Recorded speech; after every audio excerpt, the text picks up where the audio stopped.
First contact deception.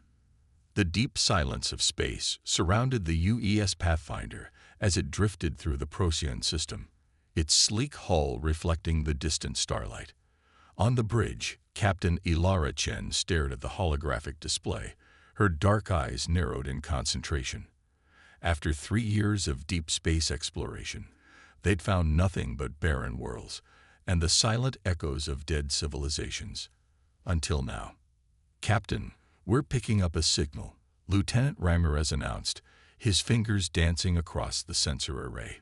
"Definitely artificial. Repeating pattern. Low frequency." Chen straightened, feeling the surge of adrenaline. Origin. Fourth moon of the gas giant. The signal has all the characteristics of a distress beacon. Dr. Sofia Novak, the ship's xenobiologist, leaned forward. "First contact protocol." "Not yet," Chen replied, her voice measured. "Could be automated tech from a long-dead civilization." Lieutenant Kato, tactical assessment. Lieutenant Hiroshi Kato, tactical officer with 15 years of military experience, studied his readouts. No immediate threat signatures. The signal is weak, likely running on reserve power. "I recommend caution, but not retreat." Chen nodded. "Helm, take us in. Slow approach, maintain safe distance. All stations on alert." The Pathfinder's engines hummed as it adjusted course, breaking orbit and setting a trajectory toward the distant moon. The bridge crew worked in focused silence, the weight of potential first contact heavy in the air. Hours later, the moon filled their view screens, a cratered airless rock orbiting a swirling gas giant. The signal grew stronger, pulsing with an alien rhythm that made the hair on Chen's neck stand on end. "I've pinpointed the source," Ramirez reported. "Looks like some kind of vessel, partially embedded in the surface. Crash site." The view screen zoomed in on a gleaming structure half buried in lunar soil. Its design was unlike anything human engineers had conceived. Organic curves intertwined with geometric precision, the hull shimmering with a material that seemed to absorb and redirect light. "Life signs?" Chen asked. Dr. Novak studied her instruments. "Something's moving down there. Definitely biological, but the readings are strange. Not comparable to any Earth baseline." Chen made her decision. "Prepare a landing team. Full containment protocols. Armed escort." She paused. "I'll lead personally." The landing module touched down a kilometer from the crash site, kicking up a cloud of lunar dust that settled quickly in the weak gravity. Chen stepped onto the surface, her suit's systems adjusting to the environment. Behind her, 5 crew members deployed in formation. Novak, Kaito, 2 security officers, and Engineer Morris. "Stay sharp," Chen ordered through the comm system. "Remember first contact protocols." They approached the alien vessel cautiously. Up close, the damage was more apparent. A massive gash along one side, crystalline structures protruding like broken bones. "The crash happened recently," Morris observed. "Maybe a few Earth weeks." Kato's hand hovered near his sidearm. "The distress signal is coming from inside." Chen took a deep breath. "Let's find out who's calling for help." They located what appeared to be an airlock, a spiraling aperture that dilated open at their approach. Inside was an alien atmosphere, readings showing breathable, but with a higher oxygen content than Earth normal. "Suits stay on," Chen ordered. "No chances."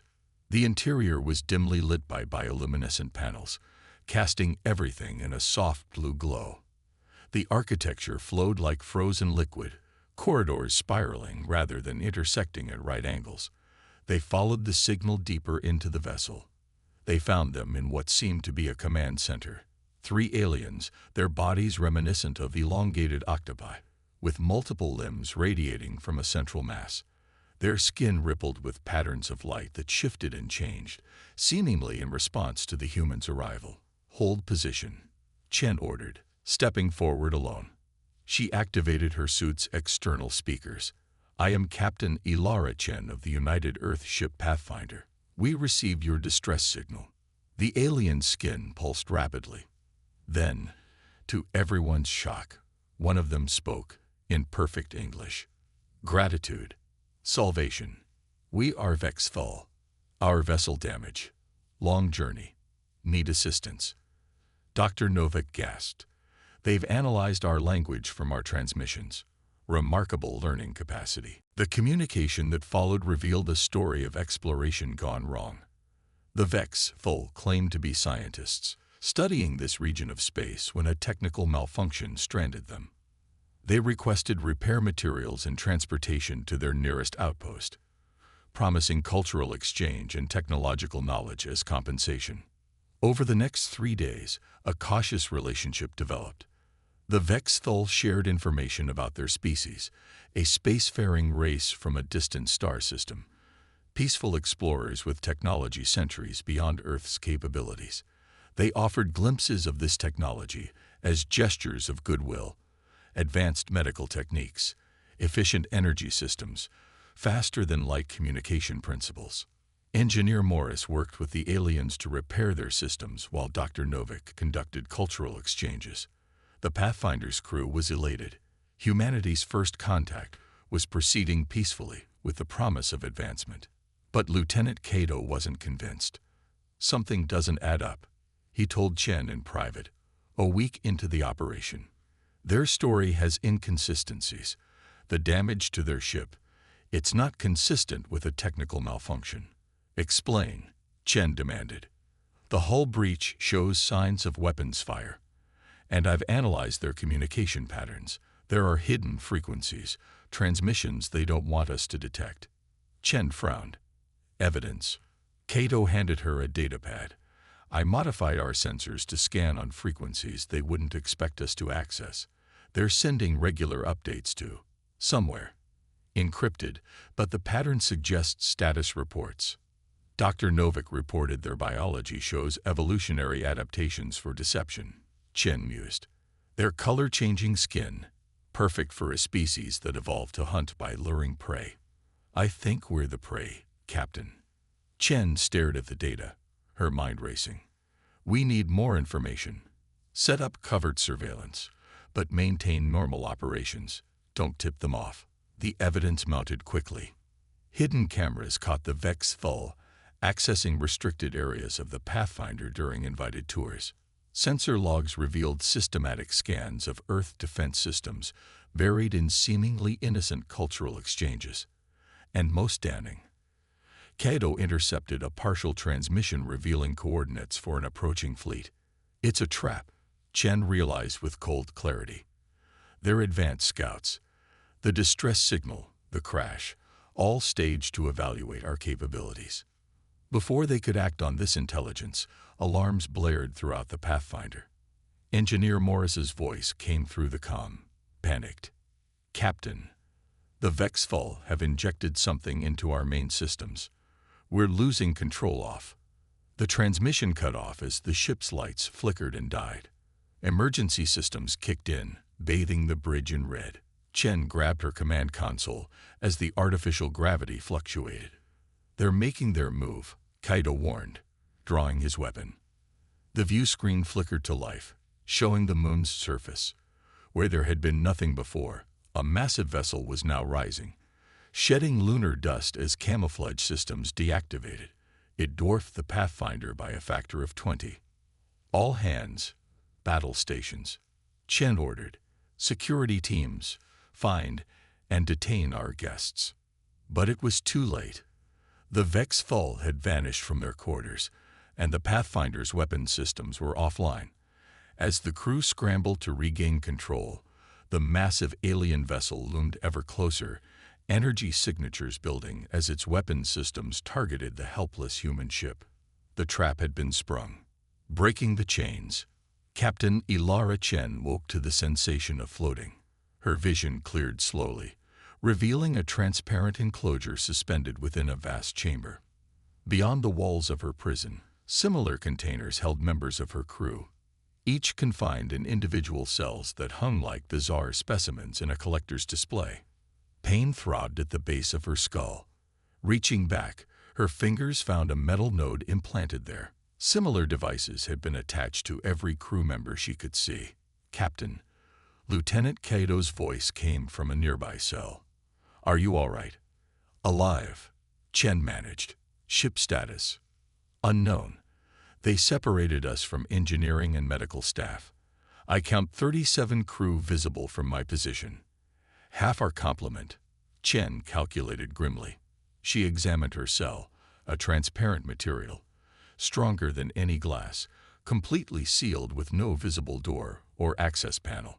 Dr. Novik floated in another nearby chamber. "They're studying us," she observed. "Look at the monitoring equipment surrounding each cell, measuring vital signs, brain activity, possibly psychological responses." Chen's training kicked in. "Everyone, status report by section." "What do we know?" The reports painted a bleak picture. The Pathfinder had been disabled and towed inside the massive Vexed hull vessel. The crew had been unconscious for at least 2 days, separated and contained. The neural implants appeared to be monitoring devices, but several crew members reported occasional sharp pains suggesting deeper functionality. "They're experimenting on us," Communications Officer Ramirez concluded, "testing our reactions, our physiology." As if summoned by the observation, a trio of Vextful entered the chamber. Their skin rippled with complex patterns as they moved between the cells, observing, taking readings. One approached Chen's prison, its limbs manipulating holographic interfaces that surrounded her enclosure. "Why are you doing this?" Chen demanded. "We came to help you." The alien skin flashed patterns of blue and violet. "Study, assessment, preparation." Its voice was flat, synthesized. "Your species presents interesting challenge. Technological development exceeds biological advancement. Anomaly requires research." "Research for what purpose?" "Integration." The alien's patterns shifted to a deep crimson. "Your world has resources. Your species will serve." The cold declaration hung in the air as the aliens departed, leaving the crew to process the horrifying truth. They weren't just test subjects. They were advance reconnaissance for an invasion. "They planned to enslave humanity," Novik said, her voice hollow. "No," Chen retorted, her voice hard with determination. "They planned to try." Over the next days, the crew formulated their response. Unable to communicate without being monitored, they developed a system of hand signals and encoded references to Earth literature. Communications the Vexthal might observe but couldn't decipher without cultural context. Lieutenant Kato, whose cell was periodically visited for more intensive study, managed to gather crucial intelligence. "They're a hive species," he reported after one such session. "Individual drones linked to central consciousness. The implants they've given us. They're trying to understand why they can't simply integrate us into their network." "They don't understand individual consciousness," Novik realized.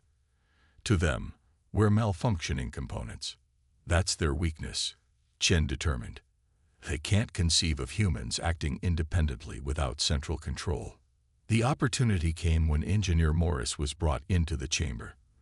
The Vexthal had been questioning him about human propulsion systems, unaware that Morris had been analyzing the alien technology even while answering their queries.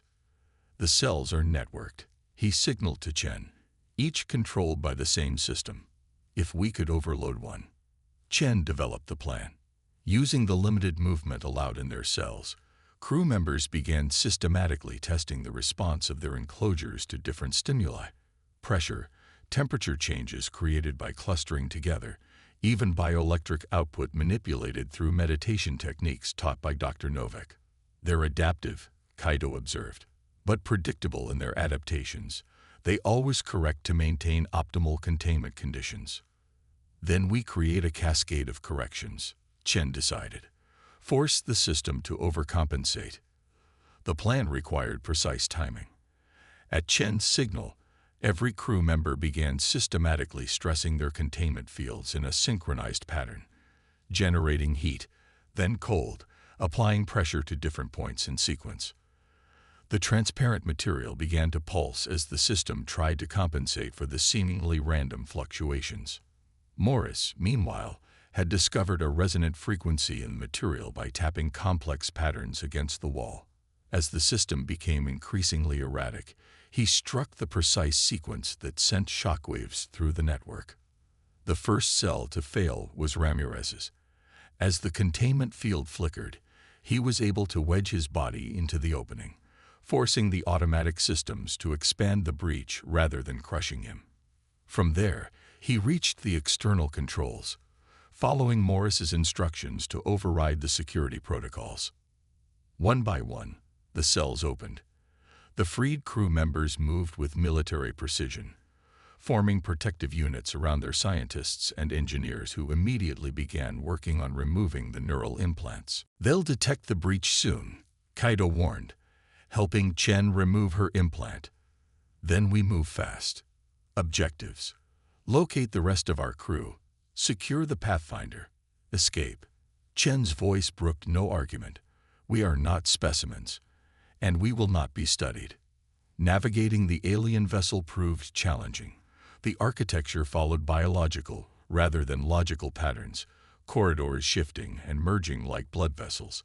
Using the limited tools they could salvage from their prison, the crew fashioned crude weapons, shock devices created from components of the neural implants, chemical sprays from medical supplies. They encountered the first Vex full patrol at a junction between chambers.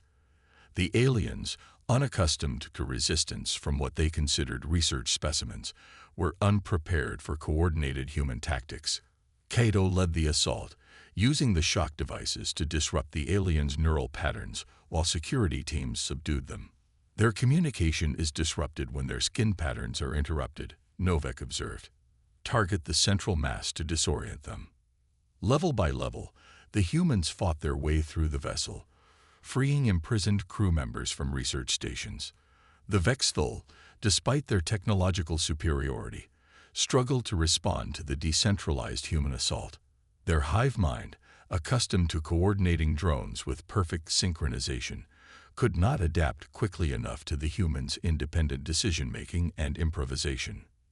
"They expected obedience," Shen remarked after they neutralized a major resistance point.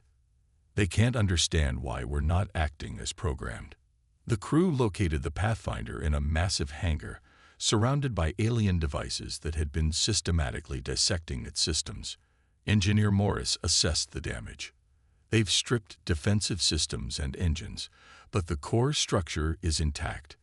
If we can restore minimal power, we might break free." "How long?" Chen demanded.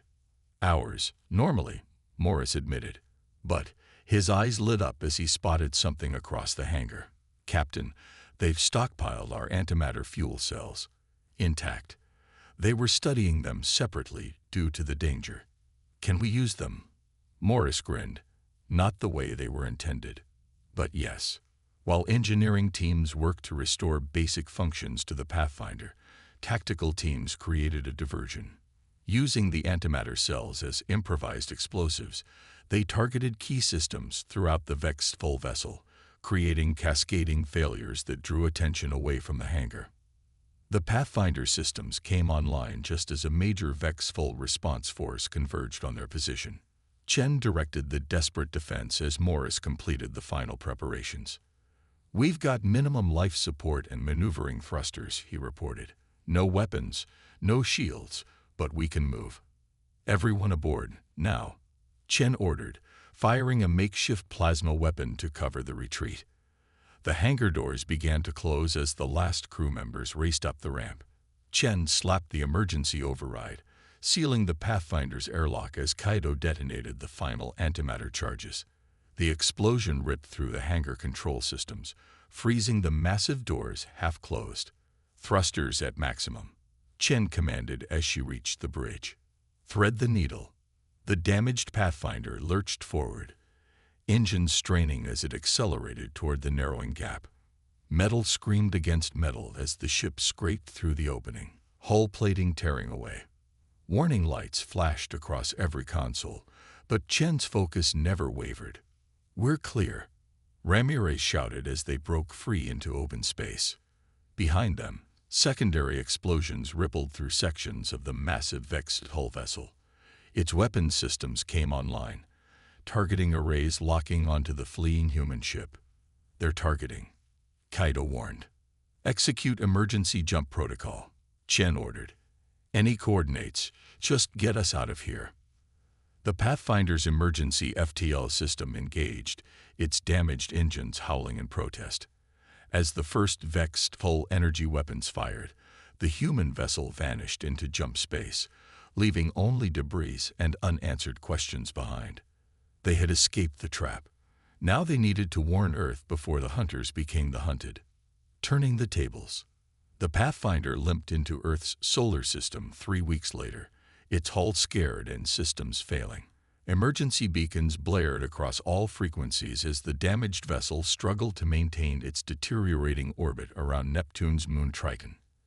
Earth Defense Force vessels swarmed to the location, surrounding the Pathfinder with a protective screen of battleships and medical frigates. In the chaos of emergency evacuations and triage operations, Captain Chen refused medical attention until she had personally delivered her report to Admiral Zhang of the EDF High Command. "They're coming," she told the grim-faced officers assembled in the secure briefing room aboard the EDF flagship Sentinel. The Vexthal see us as resources to be harvested.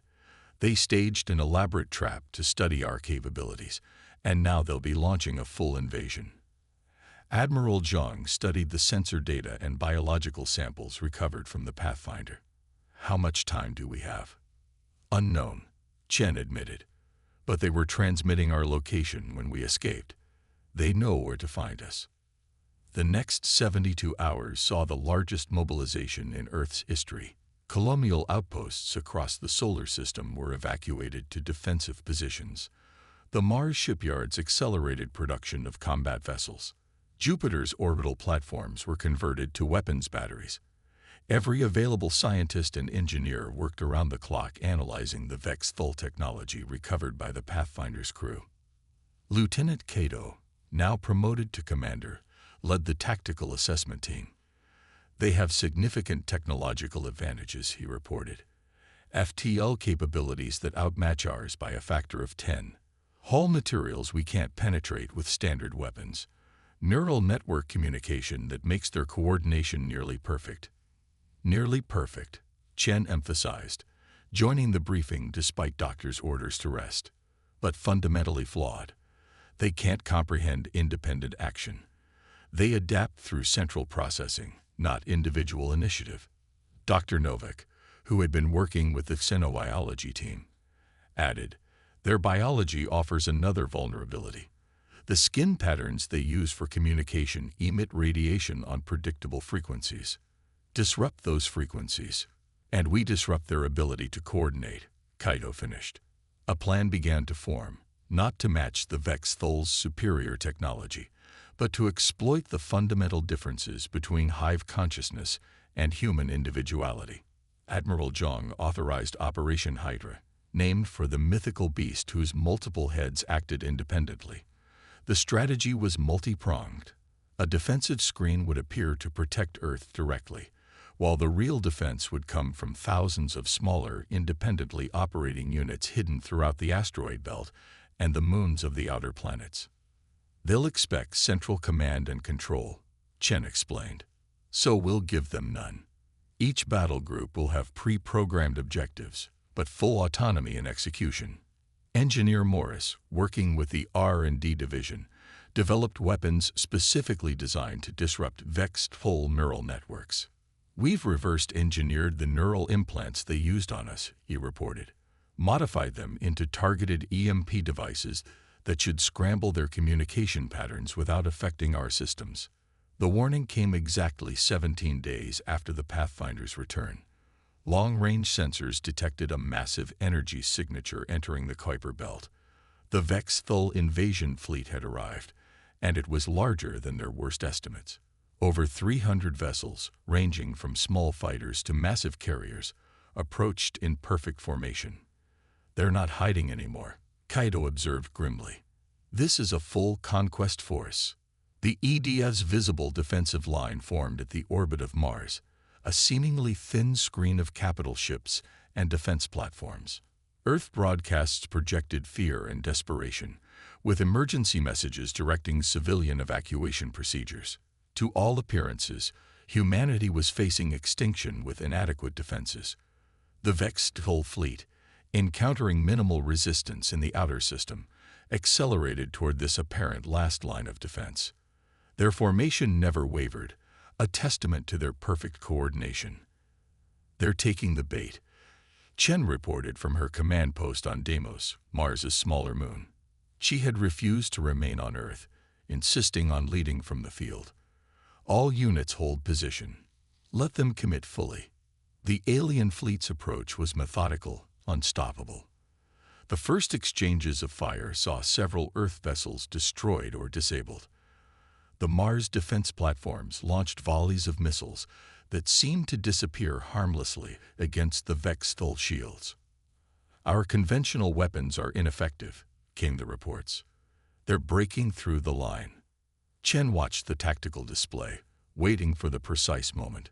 The vexed Hull main force had fully committed now, their attention focused on the Mars defensive line and the path to Earth beyond. "Now," she ordered, "execute Operation Hydra."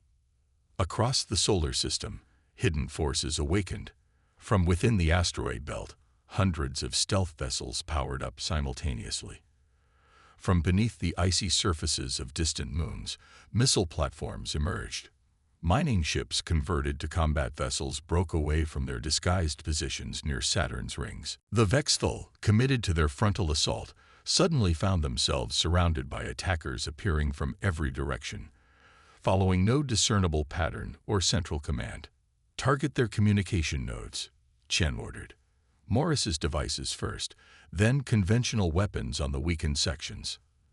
The specially designed EMP weapons struck first, invisible pulses that washed over the alien vessels. The effect was immediate. Ships that had moved in perfect unison began to drift out of formation. Commands that would have been instantly relayed across the fleet were disrupted or lost entirely. "It's working," Kaido reported, leading a strike team against one of the larger carriers. "They can't coordinate.